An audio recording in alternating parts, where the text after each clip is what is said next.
नमस्कार, ये आकाशवाणी पटना है। अब आप अभिषेक दास से प्रादेशिक समाचार सुनिए। पहले मुख्य समाचार। गंगा और उसकी सहायक नदियों में उफान के चलते प्रदेश में बाढ़ की स्थिति गंभीर बनी हुई है। भागलपुर जमालपुर रेलखंड पर आज भी 8 जोड़ी ट्रेन रद्द।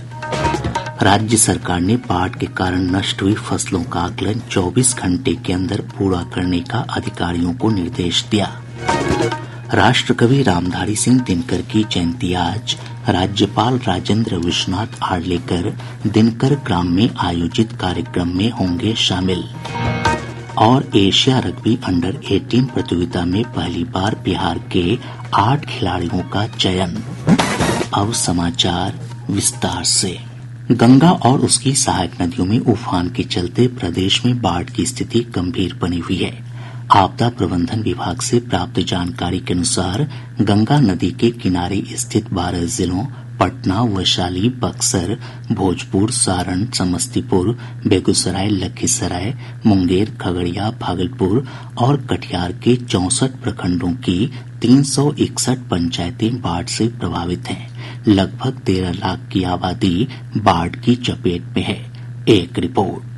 आपदा प्रबंधन विभाग ने बाढ़ प्रभावित क्षेत्रों में राहत और बचाव कार्य के लिए एनडीआरएफ और एसडीआरएफ की तैनाती की है। प्रभावित इलाकों में 329 सामुदायिक रसोई घरों का संचालन किया जा रहा है। साथ ही 8 राहत शिविर भी चलाए जा रहे हैं। इन शिविरों में लगभग 4000 लोग रह रहे हैं। बाढ़ प्रभावितों के बीच अब तक 1,14,600 पॉलीथीन शीट और सूखे राशन के 19,600 पैकेट वितरित किए गए हैं।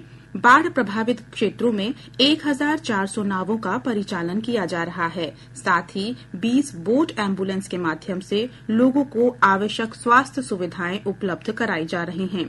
प्रभावित क्षेत्रों में लोगों के स्वास्थ्य की देखभाल के लिए पर्याप्त संख्या में चिकित्सकों के साथ साथ दवाओं की भी व्यवस्था की गई है। साथ ही पशुओं के लिए भी पशु चारा और दवा उपलब्ध कराई जा रही है। आकाशवाणी समाचार के लिए पटना से मैं डॉक्टर सविता पारीक। भागलपुर में गंगा नदी अपने रौद्र रूप में है। हमारे संवाददाता ने बताया कि बरियारपुर रतनपुर स्टेशन के बीच पुल संख्या 195 के गार्डर पर नदी का पानी पहुंचने के बाद आज 8 जोड़ी ट्रेन रद्द कर दी गई है। वहीं 20 ट्रेनों का परिचालन परिवर्तित मार्ग से किया जा रहा है। भागलपुर जमालपुर रेलखंड स्थित बरियारपुर रतनपुर स्टेशन के बीच पुल संख्या 195 के गार्डर पर नदी का पानी पहुंचने के बाद सुरक्षा की दृष्टि से इस रेलखंड पर ट्रेनों का परिचालन बंद कर दिया गया है। डीआरएम मनीष कुमार गुप्ता ने बताया 8 जोड़ी ट्रेनों का परिचालन रद्द कर दिया गया है, जबकि 20 ट्रेनों का परिचालन परिवर्तित मार्ग से किया जा रहा है। जिन ट्रेनों को रद्द किया गया है उसमें Patna Dumka, Danapur Bhagalpur intercity, Saraigarh Deoghar special train और कवि गुरु एक्सप्रेस ट्रेन शामिल हैं। डीआरएम ने बताया रेलवे की टीम जल स्तर पर नजर रख रही है। पानी कम होने के बाद ही ट्रेनों का परिचालन फिर से शुरू किया जाएगा। इधर जिले के बाढ़ प्रभावित क्षेत्रों की स्थिति में सुधार नहीं है। आकाशवाणी समाचार के लिए भागलपुर से विनोद कुमार।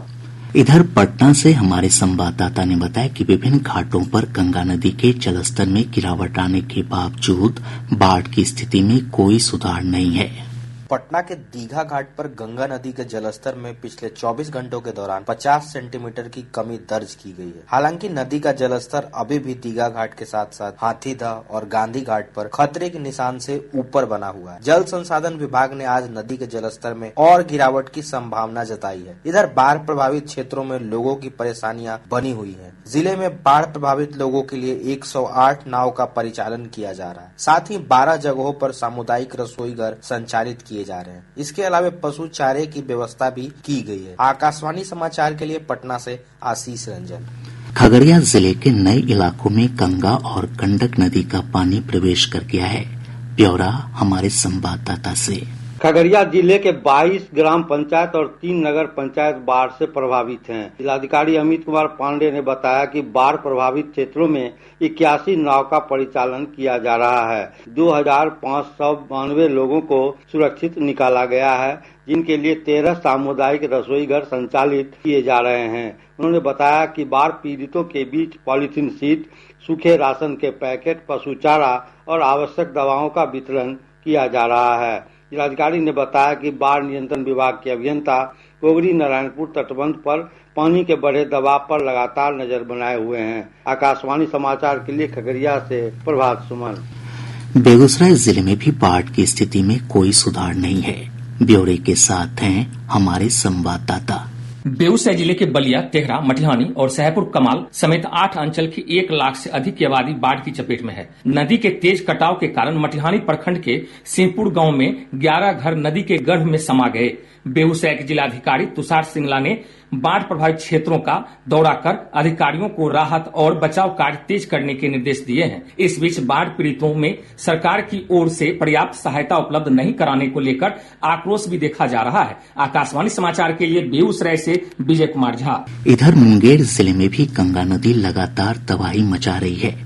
हमारे संवाददाता ने बताया कि बाढ़ का पानी सड़कों पर आ जाने से आवागमन बाधित हुआ है। बरियारपुर और मुंगेर के बीच NH 80 पर बाढ़ का पानी चढ़ जाने से लोगों को आवागमन में काफी परेशानियों का सामना करना पड़ रहा है। वहीं बरियारपुर और खड़गपुर के बीच स्टेट हाईवे पर भी जगह जगह नदी का पानी चढ़ गया है। मुंगेर शहर के लाल दरवाजा, लल्लू पोखर और खानका रोड पर भी पानी आ जाने से आवागमन व्यवस्था प्रभावित हुई है। इस बीच जिला प्रशासन की ओर से बाढ़ प्रभावित क्षेत्रों में युद्ध स्तर पर राहत अभियान चलाया जा रहा है। आकाशवाणी समाचार के लिए मुंगेर से प्रशांत कुमार सिंह।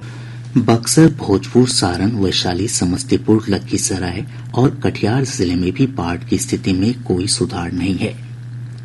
राज्य सरकार ने बाढ़ के कारण नष्ट हुई फसलों का आकलन 24 घंटे के अंदर पूरा करने का अधिकारियों को निर्देश दिया है। कृषि विभाग ने इस संबंध में सभी जिला कृषि पदाधिकारी, अनुमंडल कृषि पदाधिकारी, प्रखंड कृषि पदाधिकारी और कृषि समन्वयकों को आदेश जारी किया है। आदेश में कहा गया है कि पंचायतवार फसलों के साथ साथ मौसमी फल और सब्जी को हुई क्षति का आकलन सुनिश्चित कराया जाए। अधिकारियों से खेतों में जाकर फसल क्षति का आकलन करने और किसानों को हर संभव सहायता उपलब्ध कराने के निर्देश दिए गए हैं। आदेश में कहा गया है कि खेतों में लगी फसल को हुई क्षति के साथ साथ किसानों को अगली फसल लगाने के लिए भी सहायता उपलब्ध कराई जाएगी। प्रदेश में इस वर्ष मानसून सीजन के दौरान सामान्य से 28% कम बारिश हुई है। मौसम विभाग से प्राप्त जानकारी के अनुसार राज्य में अब तक 938.6 मिलीमीटर बारिश होनी चाहिए थी, लेकिन 667.1 मिलीमीटर ही बारिश रिकॉर्ड की गई। सारण में सबसे कम 375.2 मिलीमीटर वर्षा दर्ज की गई। यह सामान्य से 56% कम है। मधुबनी में सामान्य से 53% और वैशाली जिले में सामान्य से 52% कम बारिश हुई है। इस बीच देश से मानसून ने वापसी के संकेत दे दिए हैं। राजस्थान और गुजरात के रास्ते मानसून वापस लौट रहा है।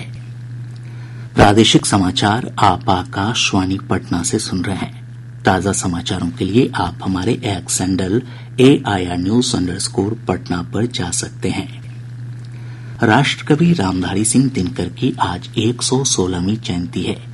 आज ही के दिन 1908 में बेगूसराय के सिमरिया में उनका जन्म हुआ था।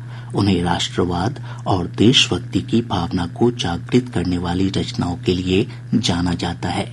1952 में वे संसद के उच्च सदन राज्यसभा के लिए चुने गए थे।